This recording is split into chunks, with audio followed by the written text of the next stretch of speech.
Needlepoint, the record collector podcast with Paul Lester and Daryl Easlea. Hi, I'm Paul Lester, editor of Record Collector, Britain's longest enduring music monthly. And I'm Daryl Easlea. I too work for Record Collector, and I'm the editor of Record Collector's Rare Record Price Guide. And this is our podcast Needlepoint, where we look at rock's rich tapestry, as Judy Burchill once called it, through the prism of the latest issue of our magazine. And what we do, we put the needle to side one of our record, if you like, which will be our main feature in the magazine. And then we'll flip it over and we'll play some selected tracks and possibly even dip into the bonus EP that's with early editions of the album and tell you some more things. And the hefty feature to end all hefty features this month is a 22-page extravaganza focusing on the year 1980.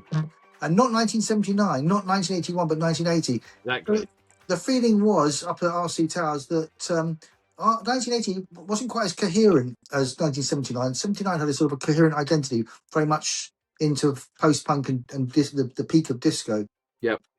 1981 also cohered quite nicely, it being the dawn of new pop and white funk and new romantic and that kind of thing, which left poor old 1980 a little bit out in the cold. The more we looked at 1980, the more we realised actually there were commonalities, there were things that repeated throughout the year that gave it a sense of identity, like two-tone ska, like indie soul, Get Happy by Elvis Costello, and what was the other indie soul album from 1980? Well, Dexys. Oh, Dexys, of course. Midnight Runners and Searching for the Young Soul Rebels.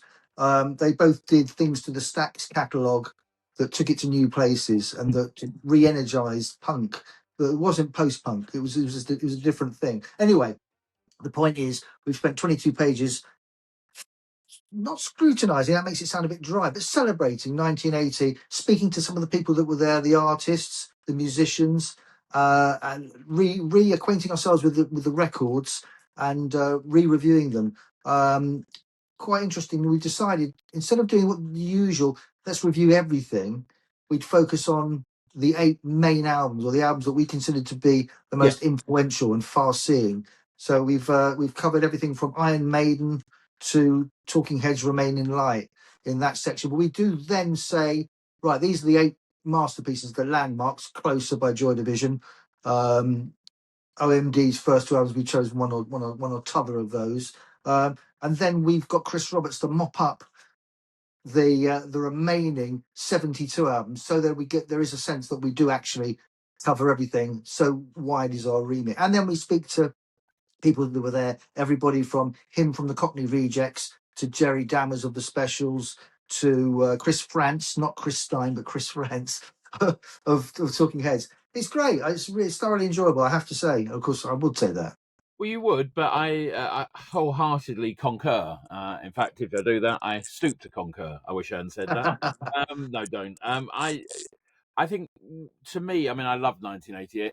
For me, it was the year of the album. It was also a year of being 14, where everything sounds amazing. But to have a year which brings you Closer and brings you Remain in Light and brings you Dexys, Search for the Young Soul Rebels, I mean, these are sort of gold standard albums that were there. But each one seeming to, be the beginning of something. It's like that OMD album, how two blokes in, the Wirral can sort of want to be Kraftwerk with cheap synthesizers, and they try their best. I think we've said before, all the best music is often people trying to copy something they can't quite play and coming up with their own thing. And I think you get that definitely with Dexys, because that sound... That was a pervasive sound, and for a brief while, till they decided to turn everything upside down again and pursue a folk direction. But yeah, it was a good point what you said there about these were the predictive albums. There was a great comment in the Christmas issue of Melody Maker in 1980 that said of Remain in Light by Talking Heads, this is the music that predicted what was going to happen in 1981. Yeah. Whereas Penthouse and Pavement, which was their album of the year for 1981, the Melody Makers album of 81, they just described that as summing up the music that had come that year. So one looks forward, one looks back. But it was a brilliant observation. I think you're absolutely right. When you think of things like Maiden's album, I mean that really did set the pace. Lots of other groups were around doing it, but this was such a sort of complete statement that in a way, it's like the first Zeppelin album had been 12 years earlier. It's like this is how this music is going to sound going forward, and this is the sort of the gold standard. We didn't know whether to do the Motorhead's album or to do Maiden, or there were 2 or 3 contenders for metal album in 1980. But I think the thing with Maiden, I mean, Motorhead had been honing their craft since '76, and doing that, incredibly overdriven 100-mile-an-hour metal. Where I think, again, Maiden came in with lots of other influences in there. They had sort of classic metal in there as well. They also had Motorhead. They also had the punk influence, which created something, of its own. And then the other end, you have like the end of Steely Dan, or the end of Steely Dan then, with Gaucho, which is probably the most refined and mannered album of all time, with, was it 463 takes for Steve Lukather or Rick Derringer or something to add a guitar lick that they decided not to use in the end, and all that. That's right.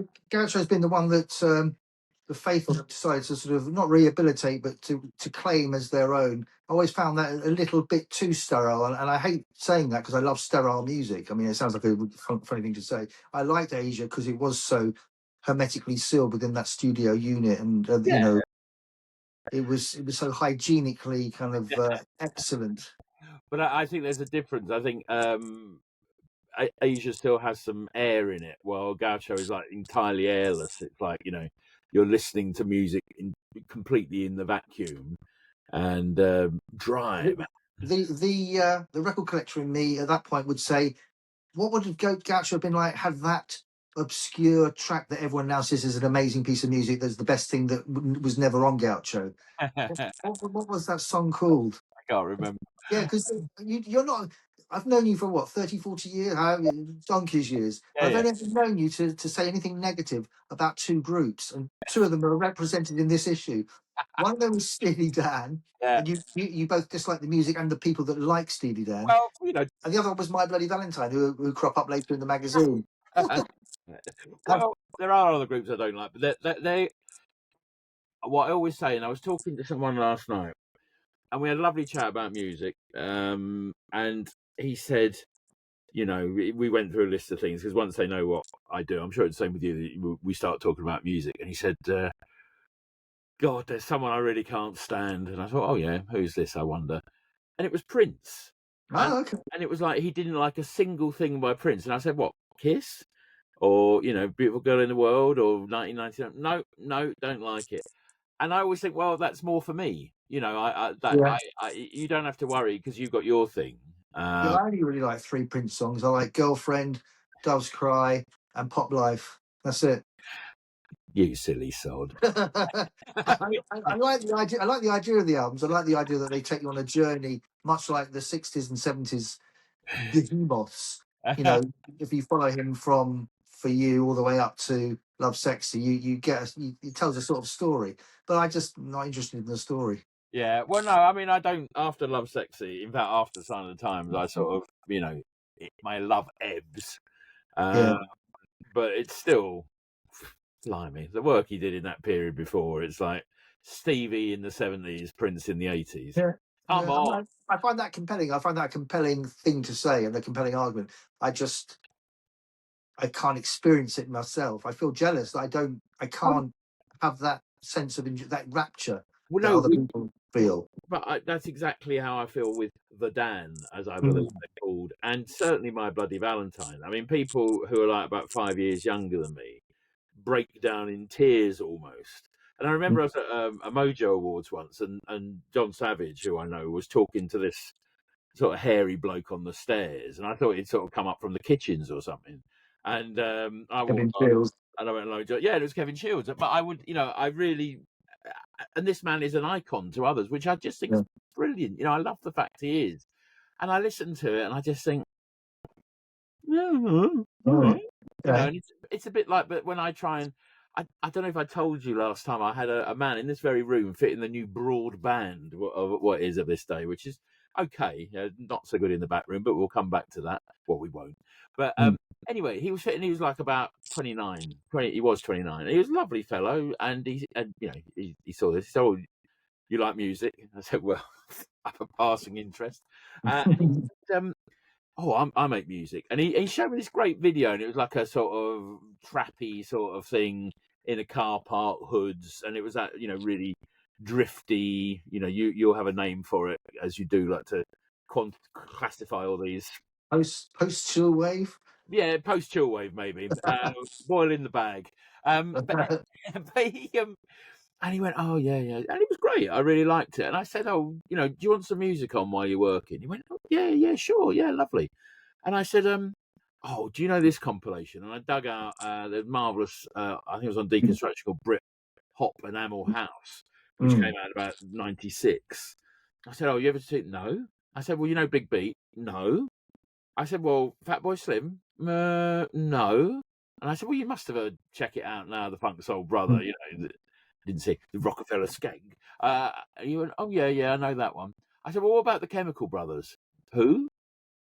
So I said, well, I'll put on a bit. I said, I put on a bit of this while you're working. So I put on the first Chems album. So, Leave Home, one of the beast tunes of its day. And honestly, he just completely went over his head. Passing by. But then I just thought, Jesus, have I become that person that when I was that kid saying, look, you've got to listen to Harry Roy. He's brilliant. Or Rose. Well, I'm more of the opinion. I kind of veer towards the school of thought that My Bloody Valentine were the last band to do anything interesting with the electric guitar. Right. I can't think of another group that. I mean, if you liked Isn't Anything, the debut album from 1988, and Loveless, the album that allegedly almost bankrupted Creation in 1991-92, if you listen to those and enjoy them, you are left slightly befuddled with this sort of the notion that there is nowhere else that the rock guitar can go after you've heard that music. Right. And I quite like that. There's plenty of other music to listen to, like Britpop or the stuff that I was listening to in the early part of the century and the teens, the tens. And it baffles me that you don't like them because of the other things that you do like. But that's why it's so interesting. That's why it keeps us fascinated, because you never know who you're going to come across next with an opinion that you just totally disagree with. Well, no, I think we all think, because we are, you and I are so similar. A lot of, we sing to the choir or whatever they say. That you do think everyone likes the same thing, and there are certain. I mean, I'm not going to say the other ones. There's certainly not. Have you outed me as being anti-Dan? You can see the letters coming in below. Of course, don't forget to subscribe or unsubscribe after comments like that. On a Seinfeld episode, anti-Dan-tite or something. But there are certain things I really don't like that other people. It's bizarre on social media when someone releases a record. And like everyone flocks, oh, it's brilliant, blah, blah, blah, blah, blah. And you can always spot the ones who don't mention anything at all. And they're clearly the ones that really don't like the act, but can't quite say so because it might sort of damage some sort of long-term credibility or relationship. Probably not. I think I'm reading too much into it. But so there are things I don't like. And the Pixies are another one. Well, Pixies, yeah. I mean, I'd be more in agreement with that. But what's interesting about My Bloody Valentine is the music is of a quality that will separate the fans from the loathers, in a Marmite way. But what's interesting about them is that they've managed to sell out Wembley Arena. Yeah. I mean, I find that incredible. Not only did they go missing for 20 years, but when they were at their peak, they were only playing, the usual venues. But there was never a hint that they would be able to fill out Wembley Arena. So this is an amazing thing to me. This kind of strange feedback-drenched cult noise from the early 90s is suddenly a mainstream proposition with big bucks behind it, and a fascination that reaches across not just student types with bedraggled hair like Kevin Shields and people who look like you and I, but actual proper normal human beings that go to a few concerts a year. It's incredible. How did that happen? Well, because I think the indie kids, where I always sort of put the fact, and it's like the metal kids, about 5 years younger than me or 15 years younger than you, only joking. Is that was what meant everything to them, whereas to us, it was Talking Heads or it was insert group here, and I think they had a much more personal relationship with them. And of course they're the people making the rules these days, and they're in command of the media and in all that, and there is such a wave of nostalgia. I mean, you look at the profilation of indie nights and things like that, where you hear all that early 90s stuff from the noise through to like the suede and all of that. It's huge, really big market. Some of those groups were kind of reviled at the time, like Slowdive, for example. Now Slowdive are taken really seriously, not just in England but in America. No, I know. The whole kind of pitchfork generation, they really worship at the altar of Slowdive. But I think there's that whole thing that that was the milieu that Nirvana, when they came over first with Tad and all that, they were all their contemporaries, and I think that's all. History means everything all becomes one in the end. And we all think, Cilla Black was around Ringo's house every night, and she probably was. And, everyone knew each other and everything was much closer than it was. And I think that's why, your slow dives are so, coming through. Whereas I think something like Sonic Youth, on the other hand, have lost some of their cachet they seemed to have about 10 years ago. Yeah, because they were in the 80s, Shea, NME, Towers, they were it, weren't they? Them and Husker Du were every week proclaimed as the second or third coming. Yeah. And as you say, they don't quite have that allure, that pull in 2025. And maybe that's just because they were sort of one older, if you like, and it's we'll see this now going on, because you see how everyone loves to relive their youth, and I have to say we do a very fabulous magazine where part of that is people reliving their youth, and there's nothing better than spending an hour in the company of your favourite band from a time ago. And it's like yesterday I was doing some writing and I just almost put a random hand in to pull something out. I played Led Zeppelin Presence, which I don't think I've played as a piece, well, probably since 1978 or something. Yeah, what's the brilliant opener, the 10-minute one? Achilles' Last Stand. Achilles' Last, fantastic. Possibly be their 10 minutes. Fantastic. I very rarely got beyond it because I had to keep going back and playing it. So it's almost like I know that track, 90% of my time listening to Presence has been that. I mean, I've listened to the rest. But listening to it all, you just think, God, this is amazing. What a band to do that at that point, completely in the shadow of its predecessor. And then the sort of sad events around it, and Bono, no, not him, Bonzo's death. Wishful thinking. A couple years later. But, that's the brilliant thing. For that 40 minutes, I was completely back there. And that's what I think, My Bloody Valentine at Wembley is doing. Well, maybe there is some of that, yeah, because that would be an interesting article, wouldn't it? To draw lines between Jimmy Page on guitar and what Kevin Shields did to the electric guitar. I mean, I'm sure there are certain things that Page did that would have made the young Kevin Shields prick up his ears. But well, I think there were much fascinating sound. I don't know how to categorize it. I mean, obviously, it comes from the Jesus and Mary chain to an extent, and to the Cocteau Twins. I don't know who were the precursors to the Cocteau Twins. The Banshees, perhaps, but it's interesting trying to draw lines between the 60s and 70s and what Kevin Shields and My Bloody Valentine did in the 80s and 90s, and what exerts the fascination to this day. But it comes back to me playing, the Chemical Brothers to a 29-year-old bloke. I think if you weren't there, you hear something, and unless it's really, really amazing, you sort of had to be there, and that's how I feel about My Bloody Valentine. But I will. And I always promise to do this. I will listen again to see, if suddenly a penny drops somewhere. Well, Feed Me With Your Kiss, you made me realise was the EP from, I think, September, October 1988. That was a real one of those moments. I thought, oh, this is new, this is different. This has not been done before. To the unlearned ear, it's a terrible thing to say, but you maybe think, oh, this is just a bunch of noise. Yeah. But if you're a little bit used to what you're hearing, you'd think, wow, even though I recognise component parts here, the way it's put together is entirely new. This is stunning. This is absolutely staggering. And I think that goes all the way up to the debut album later that year, Isn't Anything. For me, this sounds so pretentious, but by Loveless, the second album, or the follow-up to Isn't Anything, they almost couldn't take it any further, and it's a little bit of a reiteration of the previous record, right? But still amazing. I think Brian Eno described it as one of the most amazing things he'd ever heard in his life. I'm pretty sure I read that recently. It could be fanciful, but a fascinating thing. Apart from any of that, please be warned, ladies and gentlemen, when you go and see them, they do have the section of music that I think they used to call the Holocaust, which was the middle eight of You Made Me Realise, that was so deafening that it destroyed people's hearing for miles around. I mean, I've certainly suffered with enough tinnitus to want to go through that again. You think I they have really to, will do that? Still, is that part of their look forward to that's their stairway to heaven. That they have it? to. Yeah, that's their hit. Big one.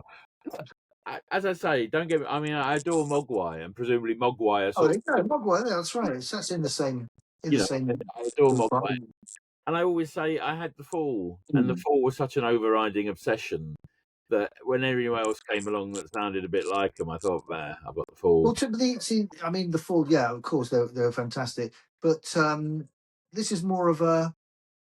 Actually, underneath the noise, there are pop songs. I mean, this is why we opened the feature in the issue with a picture of them looking like they're in a sort of an indie sort of ABBA. Yeah, very much. They do say, well, the band themselves say we're much closer to Kylie Minogue than we are to David Coverdale. Oh, no, I completely agree, and it's beautifully designed. I love that use of that small It's font. lovely, isn't it? But there's gorgeous melody beneath the melee. Right. Okay. Well, I'll. Anyway, probably enough about My Bloody Valentine. Yeah. No, There's another pretty prominent guitarist featured in this issue. No relation at all, but Steve Howe. there he is. Look at that. Someone else who did amazing things with in the recording studio with the electric guitar. Oh, undoubtedly, and I think Steve Howe is just such a craftsman, and that's again one of those terms people use for guitarists, like I don't know, Walter Trout or something. Though I have Right. no idea what Yes. Walter Trout sounds like. Yeah. I've got an idea. I Really, had a very entertaining interview with him once, but yeah, I mean, I know what you mean. I clearly know nothing about music. Actually, all these things I don't know. But just that way he played, that meticulous. Seeing him live when he does the Yes and he always has his like acoustic guitar on a stand and he plays his, and then he goes on and plays his acoustic and then back to electric. You just think, he is the Django Reinhardt meeting the, Barney Kessel meeting, I don't know, another guitarist of his generation. It's a very meticulous style, but a very free style. He's not afraid to rock out. Well, yeah, I mean, this interview that Johnny Sharp does with Steve Howe is very thorough. He goes through he's done so many different things. He's worked with so many different people, so many collaborators, so many lineups that he's worked with. Yes, over many years, obviously, but Asia, and with each unit that he works with, he's doing something rather different. Yeah, I saw them in one of the Iron Curtain countries, and I'd never seen Roundabout live before, and it makes you think. I think I said the word pretentious before. It makes you think such pretentious thoughts. It sounds like Steve Howe is playing the beginning of electricity on Earth or something. He's tapping into the primordial wonders of electricity via the notes on his fretboard. That's what. Yeah, this is what keeps me awake at night. So Yeah, I don't get sleep. Anyway, so great piece on Steve Howe. I would.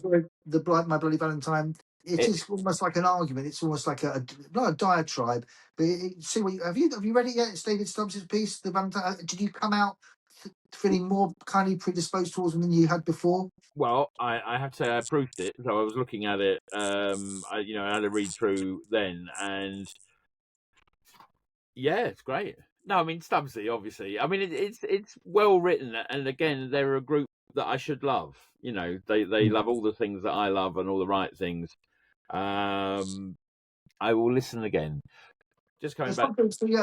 Actually, it's a good point. I went to see I don't know if I mentioned this the last Needlepoint, but I went to see in concert a couple of weeks ago someone whose music completely leaves me cold. But I found the person quite engaging, and that was Roland Gift from my Fine Young Cannibals, who was featured over sort of a new section of the magazine. We had a section or a page feature called 33 1/3 minutes. Which we still do. We spoke to someone for 33, and we still have it. We speak to somebody for 33 minutes, and the last issue was Sam Fox. Interestingly enough, but we've got a companion. He actually appeared in one of the daily papers, and we get a name check. But a companion piece is our 45 minutes with slot, which now is over 3 pages. And in the last issue, we had who did we have in the last issue over the 3 pages? Maddie Pryor, to show how broad our remit is. This month, it's Roland Gift of Fine Young Cannibals, and next month it is somebody equally far flung. But I can't remember who it is. It's a great piece, actually. It's very interesting. Can we? Perhaps we should have a 78 coming up, which is 4 pages, and then a half a page. That would be good, actually. That's a good idea. We could do it in the new year. Demo itself. I just want to come back about Yes and you hearing Roundabout. Yeah. There's a man of this parish called Gary Smith who was in a group called The Get back in the day. Oh, And he's a bit of a sort of noise terrorist type, and he makes marvelous music with his wife Dorothea. And he's punk through and through. You sort of cut him in the middle, and he's like anarcho punk specialist, and he loathes prog, but more from a sort of historical standpoint, that he has to loathe prog because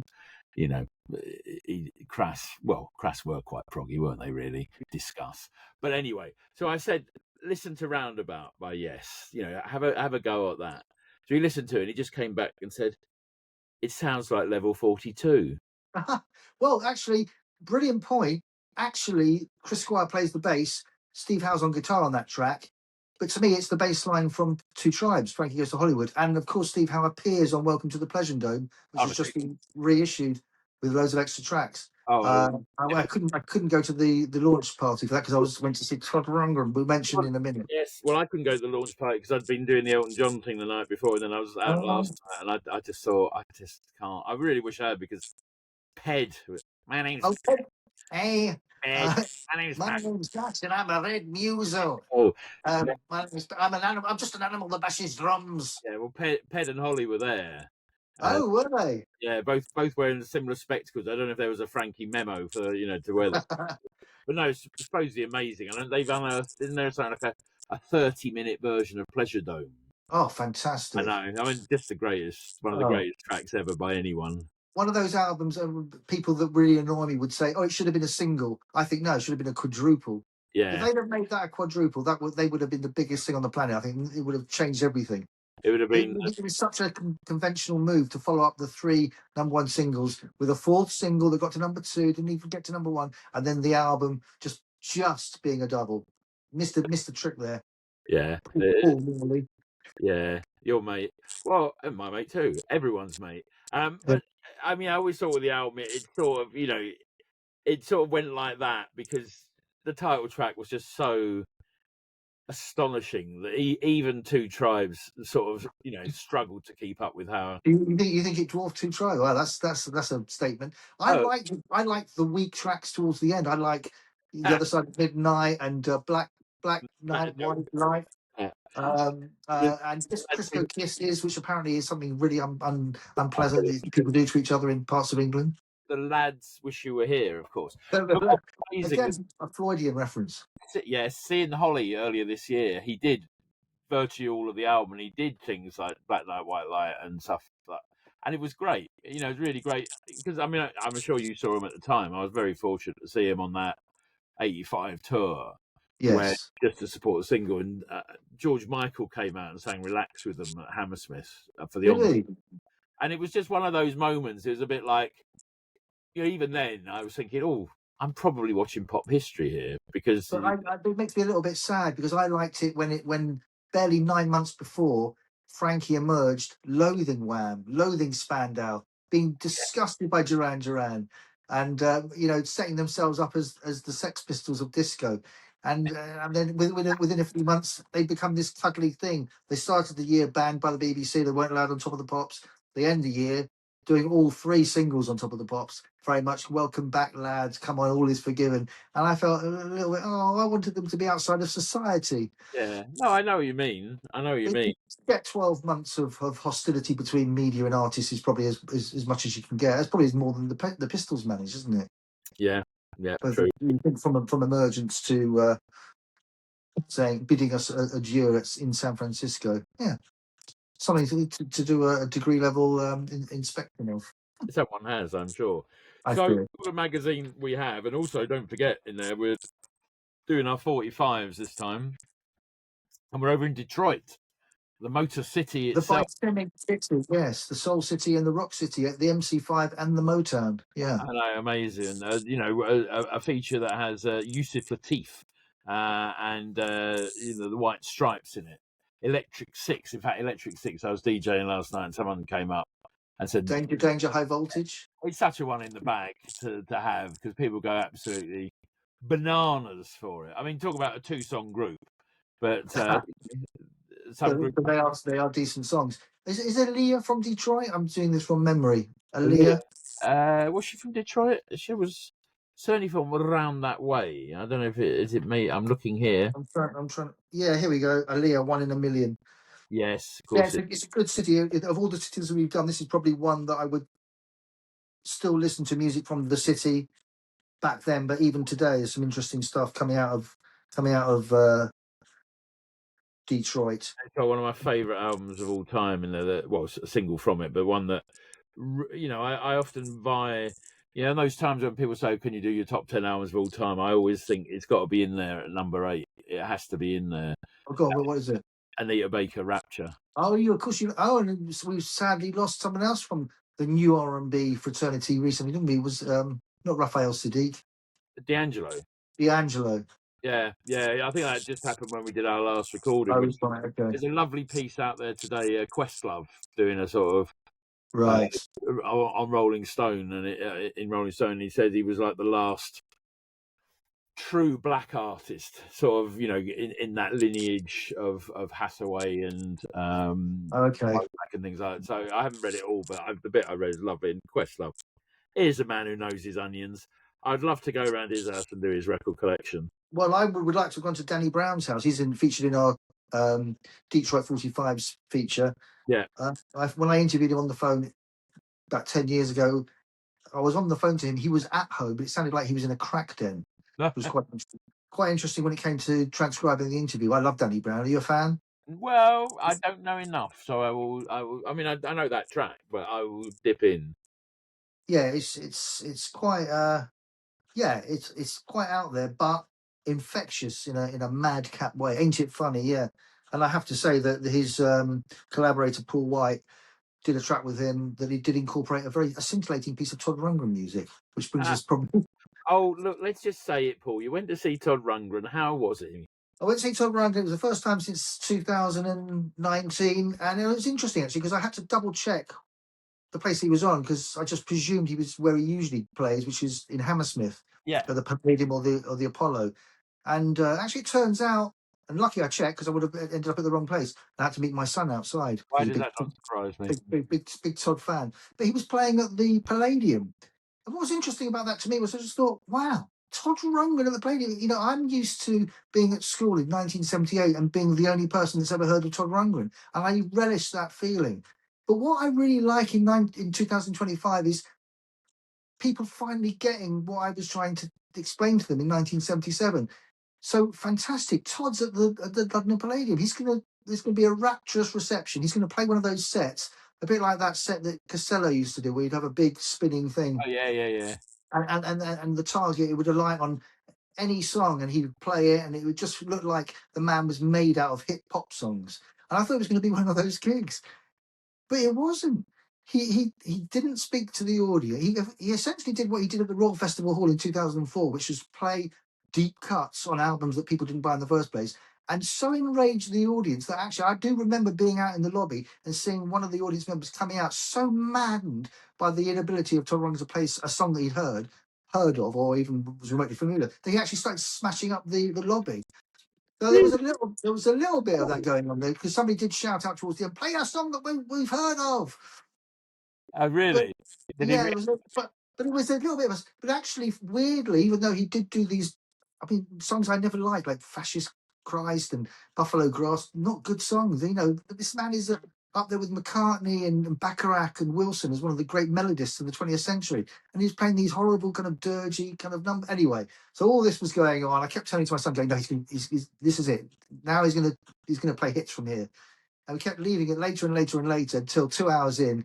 He just had time to squeeze in a 5-song medley, which actually was brilliant and was wonderful. "Dream Goes On Forever," "I Saw the Light," "Hello, It's Me," "Can We Still Be Friends," and truncated in some way, in a couple of instances, sort of reworked. The "Can We Still Be Friends" was sort of interesting. It was almost like post dubstep, meets kind of choral harmony.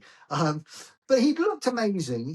He's 77. His voice was better than I've ever heard it in a concert setting. So there were great pluses, and it was lovely to leave the Palladium and see people thronging around waiting for him to come out to get an autograph. This is Todd Rundgren. What? People have never heard of him. I'm the only person that's ever heard of him. But he blew it. Essentially, he blew it. He had it. The goal was, I said to Ted Cummings, who was the PR for Todd for a number of years in the audio, I said, there was an open goal. All he had to do was walk past it and tap it in, and that would have been it. But he absolutely resolutely refused to give the people what they wanted to hear. So is it genius and audacity, or is it just absolute obstinacy? I don't know. I mean, you're always going to get that with an artist like that whose work is an ongoing evolution. And of course, there's easy things to play, but there's things he wants to play.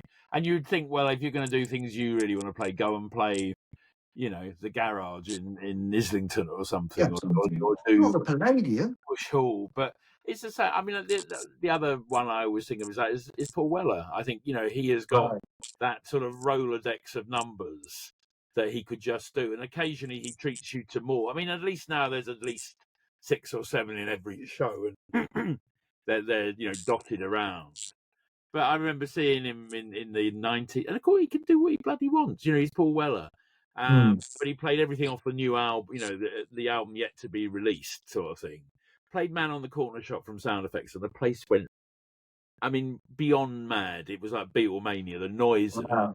And then it went back to, LP stuff and deep cuts. And then at the end, that was the only jam song he'd done, and he might have even not done a council song at that point. And then he comes back on and goes, right, I've got one for you, the encore. We're really pleased to play this for you. And everyone, he's like, oh, he's going to do Malice. He's going to do Entertainment or whatever. She's the Weaver. And that was off the album that hadn't come out yet. And it was like...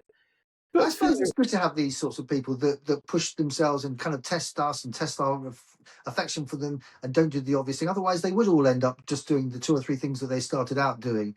It must be maddening to Todd, to have people bellowing for songs that he wrote when he was 19, literally 55, almost 60 years ago. They shouldn't have been so good, should they? They shouldn't have been so good so young. That is the mistake that they made. Well, pop stars discuss, but I mean, it's, the one I think right, and I think I've said it on here before, is McCartney. He knows why people are going to see him. And he always does that thing where he says, when he was a kid, he saw Jerry Lee Lewis. Oh, when I was a saw Jerry Lee. And he didn't play any of the hits. He played his new album and maybe threw one in the end. And he said, I just left feeling so disappointed. But then there's the man who did the first Wings tour and didn't play anything that people knew. Well, that's it. That's actually a good point, because this is it's a tradition, isn't it? Goes back to the 70s, people being disappointed at concerts by their favourite people because they're not doing the stuff they want. They're doing the stuff that they want to do, which is to push the new product. They want to play hits. They don't get any money for it necessarily. They get money for people buying the new album. But it's not even the new album. I mean, one of the, because I've just, in the next issue, I've written about Wish You Were Here. There's a marvellous new edition of Wish You Were Here coming out. And I mean, I had to cut it for length of, hold on, did I keep it? I can't remember. But that trend in the 70s where you had like Neil Young playing Tonight's the Night before it had been released as a piece, and when they always shout, play an old one, play one we know, so he's played the album again. And then goes back decades. And then Genesis, when Lamb Lies Down first came out, people had heard it 90 minutes, the double album. But of course, when Pink Floyd went out in '74. They did Raving and Drooling and You Gotta Be Crazy, which didn't actually come out till '77 in the end. They were on Animals and Shine Crazy Diamond. And the whole tour for Wish You Were Here finished 2 months before the album came out, and they didn't play it once after. I mean, they played it when they were touring again in '77. But now, can you think of a band of that size going out on a tour and playing a block of new material, and there's nothing to buy at the end of it, You feel like Kanye would do it, but has he done it? I don't know. I don't think he has. No, and would people care now? I mean, that's probably not now. No, he could have done it maybe 10 years ago. Yeah, when he was, when he was Jeezy. Yeah, Yeezy. Oh, but those we've loved and lost. Anyway, so what else has been happening, Paul? What a brilliant issue. We've got a brilliant issue on the way. Well, I mean, a lot of our time, we shouldn't go into too much detail because we'll have nothing to say next month, but a lot of our time has been spent perfecting the next issue, which is the Christmas issue, 164-page special. And it is special because we've got a Knight of the Realm guest editing. And, it's quite quite interesting to see, because I know people have done this before. We did it with Queen, actually. Queen guest edited our 2002, I think 2003 Christmas issue, and Brian May and Roger Taylor were quite involved. Yeah. They ticked off features and they Yeah. decided on content. And we got a Night of the Realm doing just that this issue, and in this instance, it feels like something that makes sense because he used to be a music journalist. He started out in the mid-70s as a bona fide stringer for one of the Rock Inkies. I can't remember now. I think you were involved with it. You actually went along and interviewed him about all this stuff. It's almost like I want a Paul Lester bingo card, with the word Inkies on it, and like, yep, done.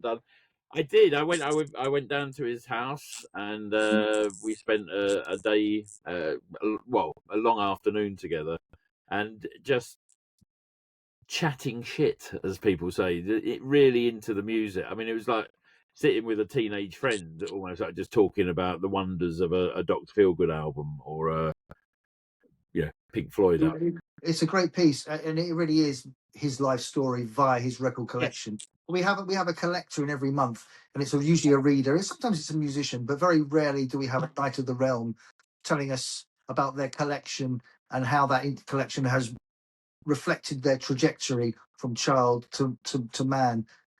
There's nothing he won't discuss, and there had to be a little bit snippy just to get it into the 164 pages. It's great, but not only does he talk about his. Should we say who it is? Well, if you've got the issue, you can see it because it's written in black and white. I think on the left, it's Bob Geldof. Yes. Sorry, did I take that away from you? Did you want to say that? No, that's absolutely fine. It's happened before, and it'll happen again. Back in the night, folks, Mr. Sharp. It's Sir Bob presiding over the issue, and interesting things. A history of Christmas number ones is in there, and he presides over that. There's a piece about landmark 70s singles as a corollary to the feature written by Paul McNulty of the Consequences podcast fame.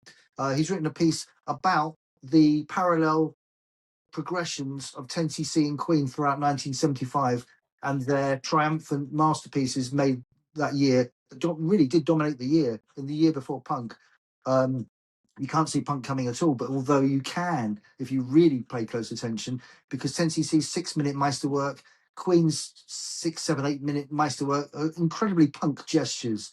They refused in both instances to adhere to the constraints set out by their peers or their predecessors, and they made the records they wanted to make. One was made almost entirely out of voices, multi-tracked bazillion times, and one was seemingly a tripartite song suite mini operetta. But they both were number ones, and the piece is about how they came to be and which one has endured, which one is the true classic out of the two. I mean, kind of, is it both, or is one the one that kind of just takes the biscuit? Well, let me hold you there, and we can come back to it in the next. Come back to that. Find out, unpack it a little more. There's a lot of unpacking. It's unwrapping because it's Christmas. It's like you've got a big cache of presents under your tree, and they're on this issue. And I've been putting together the new record collector calendar as well, which celebrates another great year. We started off talking about 1980, but the calendar celebrates the year that came. 1981. What a fantastic year. I hope you've got a mention in over as the time goes by Funkapolitan. You'll have to wait and see. Of course I have. I mean, the thing is, because I'm it's my third calendar I've done, and obviously to go in with our 45th anniversary, so it was 79. Yeah. Then last year, 80 was our first standalone. And I've said with 81, it's like the first year where we really sort of began to gain traction as a mag. And the temptation just to keep doing 45s from 45 years ago is enormous because the artwork's great, the stories are great. But I will move on for next year. 82 is a great year. 81 for me is the year of the single, apart from Dare and Penthouse and Plague, but it's all about the single. 82 is the year of the album. Yeah. All the great new pop classics like Sulk and New Gold Dream and Lexicon of Love and Can't Hide Your Love Forever and all those ones. 2 times 45, Cabaret Voltaire. 83, things go ever so slightly off the ball, but of course 84, things come back with Frankie and the Big Boy, the ZTT and all the great Americans like Bruce and Madonna and Prince and Michael. Oh, absolutely. Well, we shall see what happens. But before we leave, as Bruno Mars sang on Uptown Funk. What have you been up to, Paul, apart from this turgid Todd gig? Todd, I hope you're not listening, because you're a wonderful human being, and no one loves it more. my expectations were so high. Well, working on this magazine, and also the early magazines for next year, because we don't end our year really at Christmas. It ends at around about April, March, because before Christmas we have to have the March out February issue done and the April out March largely in place. So that's why I've been using my powers of prediction to imagine what readers would be interested in early 2026. How about you? Well, I've been around and about. Actually, I went to see the Boomtown Rats, continuing my sort of Geldof. How was that? Astonishing. Seriously? Yeah, it was great, and it was one of those brilliant things where I saw them in Cambridge because they're playing London tonight. Well, this is tonight when we're recording this podcast, which is actually the 31st of October. Ooh, Halloween. And I'm DJing Middle-Aged Spread's Shaun of the Spread, the Halloween special. So I couldn't go and see him in Hammersmith, but that's the sort of, the fifth. It is genuinely the 50th anniversary gig since their first concert in Dublin in 1975. Yeah. And it was one of those things. I just thought, the way it felt. We were in Cambridge and we were staying in Easlea, and we drove in, and we got there about 2 minutes before they came on. Which, apologies to the support band, and there's a film as well, which was really good. But I just came on for it, and the attitude and the showmanship was off the chart. There's a band really sort of at their peak, but they're really playing as if their life depends on it. Well, it's quite heartening, because to me, the Rats are one of those bands that are kind of written out of history. They just, do they even exist? You can't imagine they were as big as they once were. They were huge. Oh God! And you hear when he plays "I Never Loved Eva Braun," which is just such a great song, and then "Neon Heart," and then he did "She's Gonna Do You In," which was like they played it at their first gig, and it's this, you can really tell the Dr. Feelgood influence, but also a bit of Sensation Alex Harvey band in there. Right. And it went on and on. We should do a piece on, because they've got a box set coming next year. Yeah, the Fabulous Turn. Decks, and have it on my desk by Monday morning, please. And Geldof, it was really haranguing people in the audience. It was a proper gig, and it was 13 songs, hour and 15 minutes, no encore. The encore was sort of built in, loads of great images of them as a young band behind them while they were doing this. Good reaction. What was the reaction like? Oh, great. People went for it. I mean, they did 2 from the last album, but then the one that came out in 2020. But then everything else, nothing after 1980. So there were none of the sort of funk workouts or the skanking House on Fire stuff. But like Banana Republic, oh, what a tune! When you start with Rat Trap, bang. So it's like, my God, if you start with that, it's pretty confident to start with one of the number that everyone's going to be wanting. And then, Mondays was, he did he ran the gamut, because one moment, he is this world statesman, and the next he's a potty-mouthed Dubliner giving everyone some shtick. Well, I think our esteemed art editor, Val Cutts, counts the number, the proliferation of F words in the Christmas issue, and it actually came up with a tally. Oh, what, for that feature? Yeah. Because I have to say, when I was editing it, I cut out quite a few. I cut out about 50%. I kept them in, because it's like punctuation. After a while, when you speak to them, you don't think of it. The F and the C come out so often, and the C, there were so many, but I took them right down to about 2 or 3. Well, see, artfully deployed can be quite a thing, can't it? Exactly, but I mean, I'm very, our readers are very broad-minded, and it is the 21st century. But of course, you've got to be careful with someone like that, because you remove too many and they lose the character. It becomes not him then after a while. And he does it in such a sort of affecting way. It's almost like it's not swearing, but it is. Anyway, that's all coming up. So I went and saw the Rats. They were brilliant. I did a lovely Elton John talk the other night. Captain Fantastic in Atmos is the choir thing. Brilliant. It's your contention is that's his best album. In fact, quite a lot of people are saying that now, aren't they? Oh, I think it used to be Goodbye Yellow Brick Road for most people, didn't it? Well, yeah. I mean, it's different things. It's like different moments. I mean, Goodbye Yellow Brick Road is the the big one, because it's so full of hits and huge statements that sort of carried him forward to be the artist he is. But I think, for those who don't particularly like Elton, I would say give Captain Fantastic a go, because it's such a piece of itself. They thought 7 years later, let's write an autobiography of living in London and not having any money and trying to get Engelbert Humperdinck to cover our songs. And sitting in wimpy bars late at night watching the Demi-Monde, wondering if they'd ever be part of it. And then suddenly I always think that's the great thing with Taupin's writing. He writes about the most provincial British things, like, Saturday Night's All Right for Fine's about a pub in Market Raisin. Yeah, it goes out and it's taken through that LA filter. Yes. It doesn't sound like a British song at all. It sounds like a soundtrack to an LA riot lifestyle. Yeah, you're right. You're going down to the big bar on a Friday night, and all the Saturday even all the bikers are out there. And you're doing it where it's a good old lashed up fisticuffs on a market town on a Saturday. Well, that was the genius of Elton in the 70s. You didn't realise it at the time, but his genius was to sound more American than Springsteen. Oh, I know. He straddled that decade, or bestrode it like a colossus, didn't he? I mean, he was the biggest artist on earth, wasn't he? At that point? That twang. I mean, it's interesting talking to Geldof, because he was up in Vancouver at that time writing, and he just said it was wall to wall Elton, and that's why Bolan. That's why a lot of them couldn't get a look in, because of the size of Elton. So you had Elton, because there's that thing, the British music didn't translate. Well, it clearly did, because Elton John, to have Captain Fantastic went straight in at number one. I mean, that no one had done that on the Billboard chart. How did the Young Americans do? That was 75, wasn't it? 75. That came out actually before Captain Fantastic. It did all right, but it was number one. Fame was number one, though, wasn't it? Fame was the number one single. Yeah, that was the first. The album didn't. That's number one. The album didn't really. I mean, Bowie didn't have his moment in America until Let's Dance. Yeah. Really. I mean, he was a strong niche. Yeah. A bit like a cult hero. It's an unbelievable thing when he did Russell Harty. Yeah, I mean, big in Britain, but even then, because it wasn't. Ziggy had obviously passed, and I'd been saying, and he was now entering a phase of, it's more of an acquired taste, really.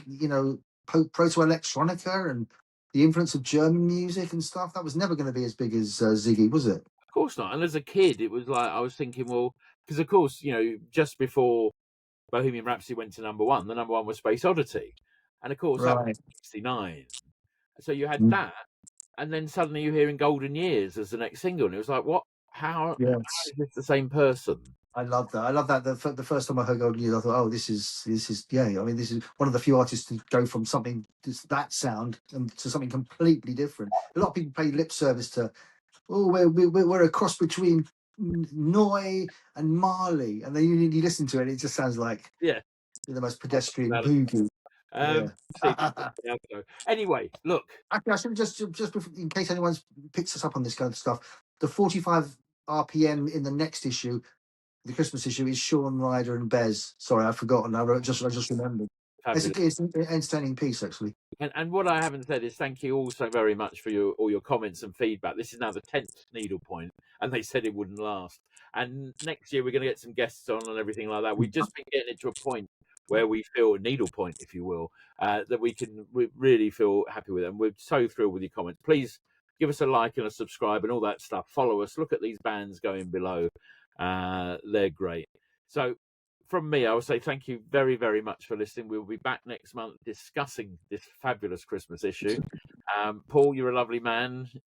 Well, I try. I got mobbed, actually. I say mobbed. I got approached by a gentleman. A gentleman done certain age at the Todd gig to say how much he loved the podcast and what we were doing with it, and even to compare us favourably to another music podcast that was nowhere near as good and where the people weren't as erudite and articulate as us. So that's always nice. It's always nice to get a little nod in favour of and against some, just to put it into context. But lovely. Do keep coming up to us. It's great to get feedback. Thanks for listening, and we'll see you in the new year. Is that right? No, we've got a Christmas edition. We're coming out. Yes, of course. We'll be discussing that before Christmas, which makes perfect sense. in about 4 weeks, actually. Yeah. Time even. We've got to get up pretty early in the morning. Go on.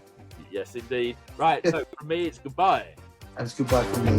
Needlepoint, the Record Collector podcast with Paul Lester and Daryl Easlea.